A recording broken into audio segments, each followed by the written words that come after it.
Hi, I'm Rob Miletto and I'm an ecological consultant, and we're looking at habitats of principal importance. And today we're at Earls Hill Nature Reserve. It's a nice sunny day and hopefully I'll be able to show you what makes up lowland acid grasslands today. Lowland acid grassland is one of the 3 grassland types that we get in Shropshire.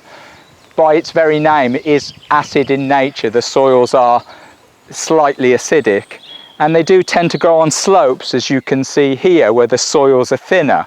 You occasionally get them in the lowlands, and a good example, if you know Shropshire well, would be the areas around Heath. So how do we know when we're on acid soils? Well, the good news is you don't have to carry around any sort of chemical test kit. You can actually get a good indication by the plants that are growing around us. And the particular plants that we're looking for today are indicator plants, plants that are particularly indicative of lowland dry acid grassland. One of the plants is Heath bedstraw, and if you look here, all these tiny little white flowers, they're all Heath bedstraw. And if you look closely at them, they've got 4 tiny triangular petals. That's one of the distinctive features, and the other one is to look really closely at the leaves. The leaves are in little whorls around the stem. There's about 6 to 8 of them, all in little whorls. Think of it as a tiny little goosegrass. Remember that thing that grows in your garden and gets everywhere? This is a baby version of it basically, and this is one of the indicators that we're looking for. So another one is mouse ear hawkweed. From a cursory look, it looks a bit like a dandelion, but have a look under the flower and you can see the underside of some of the rays, the petals as they look like, are red, and the leaf itself, if you turn it upside down, it goes from green to almost white. So another indicator is a grass called sheep's fescue. This in theory is quite a tricky one to identify, but I'll give you some pointers.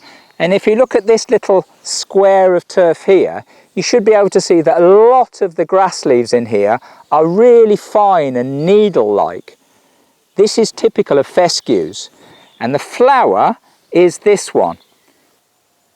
One of the things about this grass that is reasonably distinctive is if I turn it, maybe if I turn it against my hand, you can see it looks grey-green from some angles.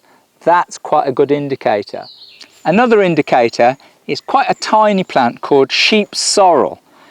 It is here, and you can see it's got little reddish flowers, and if you look closely, it is actually reminiscent of a dock. It is dock family, but it's much smaller, and it's got very distinctive leaves that have little bits that stick out at the base.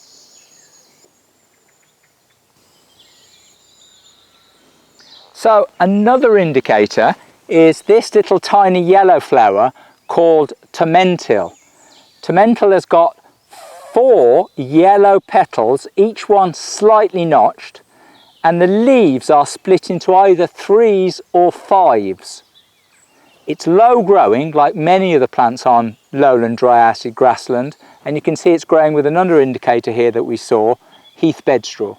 So you've seen some of the indicators that show acid grassland, and in particular lowland dry acid grassland, which is the habitat of principal importance that we're particularly interested in.